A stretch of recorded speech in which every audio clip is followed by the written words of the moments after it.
समस्त यज्ञ में वर्णित वेद वेदांग में प्रवीण समस्त आचार्यों को दास का प्रणाम पहुंचे जहां वो विराजे हो उनके चरणों में।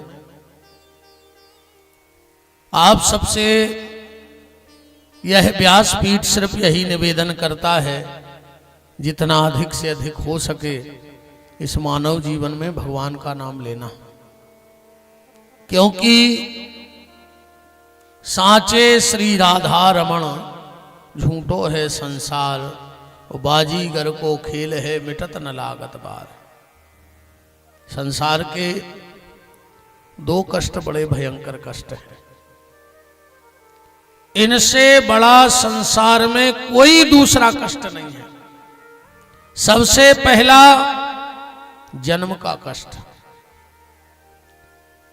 गरुड़ पुराण में 27 नरकों का वर्णन है और उन 27 नरकों में अगर सबसे ज्यादा कहीं वेदना इस जीव को है तो गर्भ में है। इतनी वेदना किसी नरक में नहीं है जितनी माता के उदर में वेदना है इस जीव को।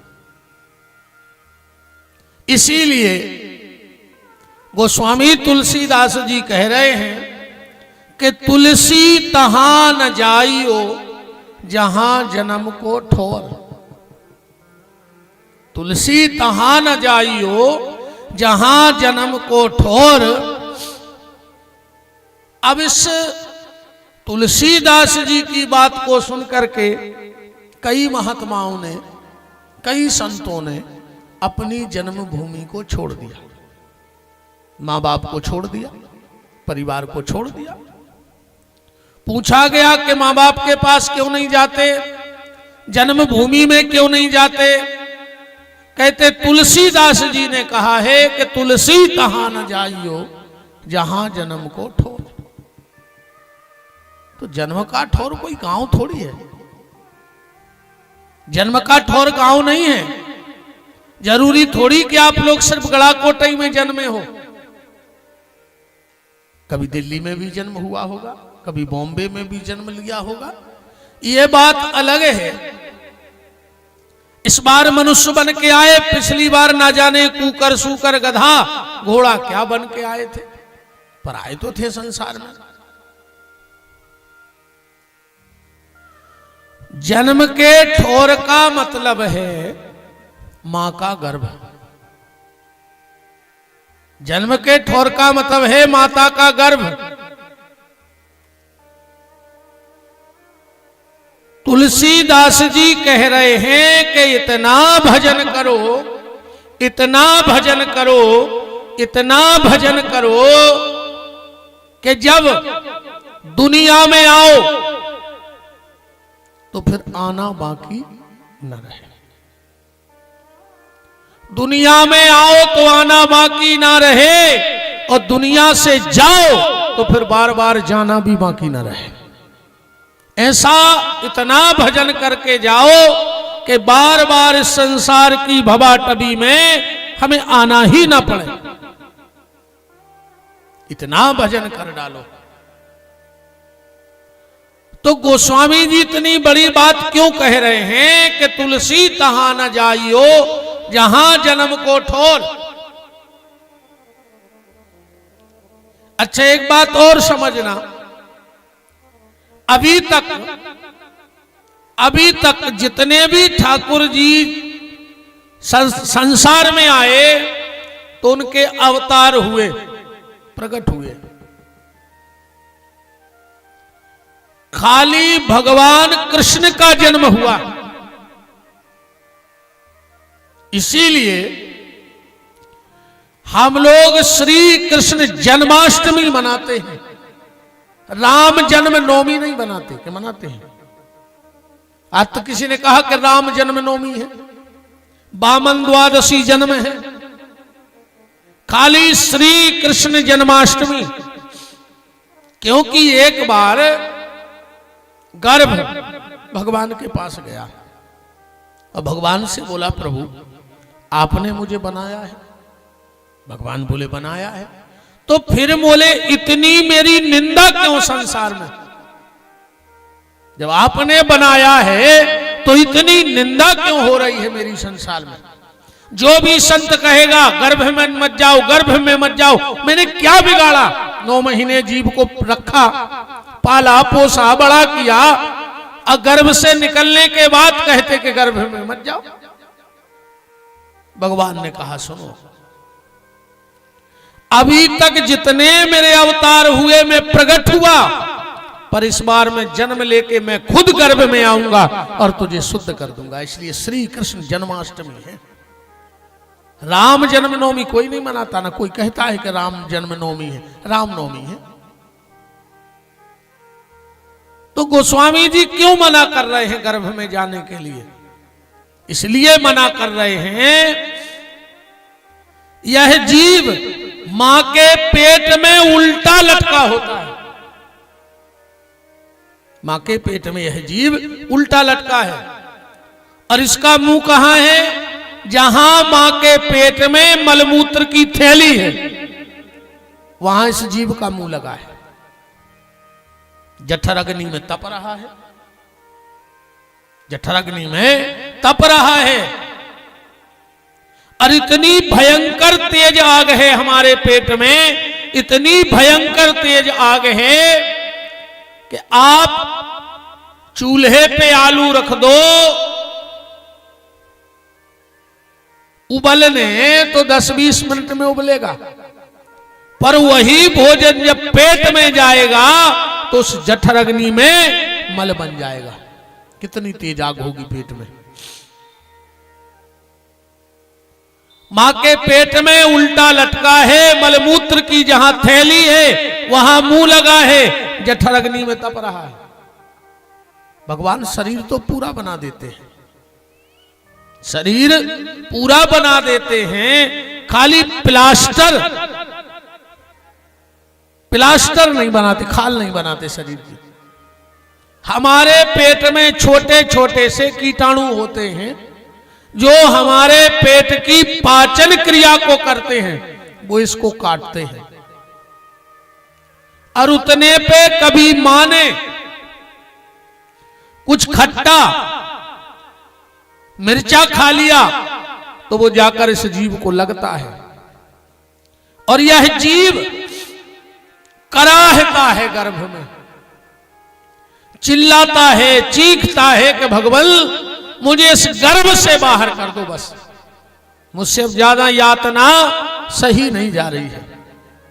भगवान जैसे बने मुझे इस गर्भ की स्थिति से बाहर करो। भगवान ने कहा तुझे मैंने कई बार तो दुनिया में भेजा है, तू जाता है और जाके भूल जाता है। परम श्रद्धे पूजपाद महामंडलेश्वर महंत श्री 108 श्री हरिदास जी महाराज जी का पावन पदार्पण हो रहा है। दास प्रणाम करता है।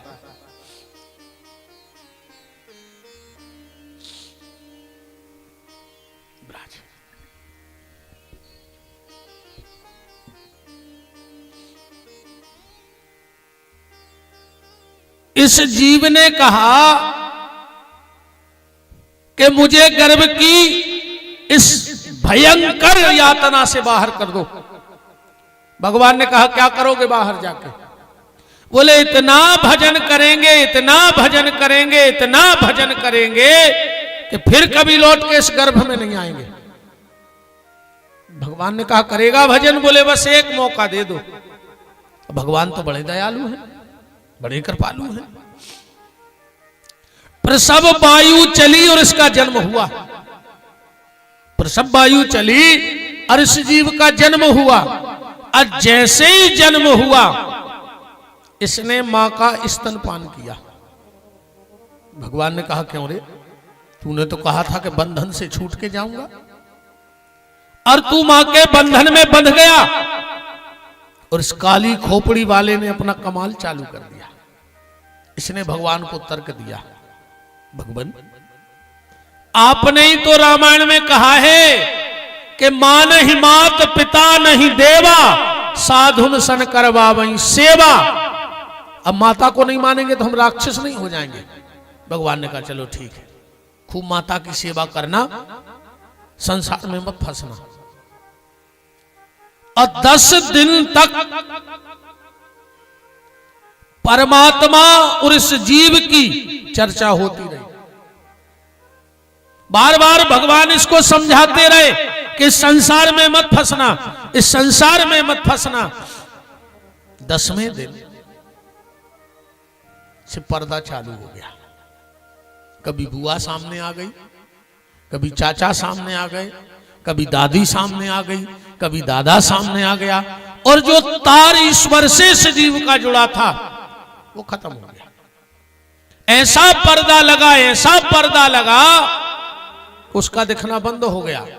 और वो पर्दा फिर आज तक नहीं उठा। किसी का उठ गया है या किसी ने किसी का पर्दा उठा दिया है तो हम उसको प्रणाम करते हैं, जबकि वो पर्दा उठता नहीं है माया का। वादा क्या करके आया थे जीव कि बंधन से छूट जाएंगे। मां ने छोटे छोटे कपड़े उठाए, लंगोटी बनाई और गांठ लगाना चालू कर दिया। बुआ करधनी लाई, कमर में कटडोरा बांधा और गांठ लगाना चालू, जबकि वादा छूटने का था। थोड़ा और बड़ा हुआ, पैजामा पहनने लगा, उसमें भी गांठ लगाई गई, जबकि वादा छूटने का था। थोड़ा और बड़ा हुआ, स्कूल जाने लगा, जूते में बंद बांधे, उसमें भी गांठ लगाई गई, जबकि वादा छूटने का था। और बड़ा हुआ, कॉलेज जाने लगा, टाई बांधने लगा, उसमें भी गांठ लगाई गई, जबकि वादा छूटने का था। एक दिन दुनिया ने, समाज ने मिलकर के हरे मंडप के नीचे विवाह किया और उसमें भी गांठ लगाई, जबकि वादा छूटने का था। शादी हुई तो 4 पांव हो गए, अब 2 इसके 2 इसकी पत्नी के। अब 4 पांव इंसान के तो होते नहीं। 4 पांव किसके होते हैं? जानवर के। 4 पांव जानवर के होते हैं। अब ये व्यक्ति 24 घंटे जानवरों की तरह विषय वासना में फंस गया शादी के बाद। शादी के बाद व्यक्ति जानवर, और ऐसी ने मानो तो ऐसी मान ले, हमारी बात तो मान नहीं पा रहे। चट्ट भी अपनी और पट्ट भी अपनी। एक पति पत्नी बैठे थे स्टेशन पे, पति बोलो कि तुम हमारी जान आओ जान, पत्नी बोली कि तुम हमारे बरे आओ। बे उनकी जान, बे उनके बर बराबर हो गए जानवर के नहीं हो गए? बे उनकी जान, बे उनके बर, सो बराबर जानवर। उन्हीं विषय वासनाओं की पूर्ति में इसके यहां एक बेटा हो गया। अब 6 पांव हो गए, 2 इसके 2 इसकी पत्नी के, 2 बेटे के। अब 6 पांव ना तो इंसान के होते हैं ना जानवर के। 6 पांव किसके होते हैं बताओ? है गड़ा कोटा वालों को पता? 6 पांव वाला कौन है गड़ा कोटा में? लाखों नकर है, लाखों नकर गड़ा कोटा में 6 पांव वाले। 10-20 हजार तो महंत जी के नकर हैं। चीता, चीता के 6 पांव होते, देख लियो गौर से। और भगवान की बनाई सृष्टि में चीता एक ऐसा जीव है जो अपनी वजन से भी 10 गुना वजन ज्यादा लेके चल सकता है। इतनो सो चीता इतनो बड़ो गुड़ को डगला ढड़का ले जात बुझे से मन है। इसी तरह इस आदमी का हाल हो गया। इसकी इतनी ताकत नहीं थी जितना इसने अपने सर पे बोझ रख लिया। बेटे को ये कर दें, बेटे को ये कर दें, बेटे को ये कर दें, बेटे को वो कर दें।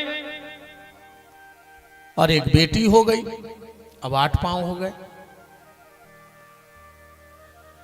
अब 8 पांव ना तो इंसान के होते हैं, 8 पांव ना जानवर के होते हैं, ना 8 पांव चीते के होते हैं। 8 पांव किसके होते हैं? 8 पांव होते हैं मकड़ी के। गिन लेना, और मकड़ी जब जाल बुनती है और बुनते बुनते जिस दिन भूल जाती है कि हमने जाल चालू कहां से किया था, और अपने बुने हुए जाल में मकड़ी फंस के मर जाती है, यही हालत हमारी और आपकी है। हमने आपने भी इतना जाल बुन लिया है, इतना जाल बुन लिया है कि हमें खुद पता नहीं है कि हमने कितना जाल बुन लिया है अपना। और एक दिन फंसे फंसे मर गए। जब फंसे फंसे मरे तो मोहल्ला के लोग इकट्ठे भाई, बोले अब क्या करने? बोले जब इन्हें जिगत में कबू छूटवे की कोशिश नहीं करी तो मरवे के बाद देखो बांध ही दे। अर्थी पे बांधोगा कि नहीं बांधोगा? क्योंकि इसने कभी जीते जी छूटने की कोशिश नहीं की, तो परिवार वालों ने इसे बांधा, शमशान ले गए, मरघट पे रखा और मरघटा पे जाके कुलरिया से बंद कटत है। जैसे ही परिवार वाले बंधन काटने लगे, यह जीव भगवान के सामने हंसने लगा, बोले प्रभु मैंने अपने बंधन काटे चाहे ना काटे, पर मेरे परिवार वाले तो मेरे बंधन काट रहे हैं। भगवान ने कहा मूर्ख, ये तो 5 भौतिक शरीर के बंधन कट रहे हैं। तू तो जैसा बंधा गया था वैसे का वैसा बंधा फिर चला आया। और पुनरपि मरणम पुनरपि जननम अंगम गलतम मुंडम पलतम दशन विहीनम त्यासा पिंडम भज गोविंदम भज गोविंदम भज गोविंदम मूढ़ मते। रे मन, भगवान का नाम ले ले, भगवान का भजन कर डाल, क्योंकि यही भगवान का भजन तुझे भव से पार करेगा।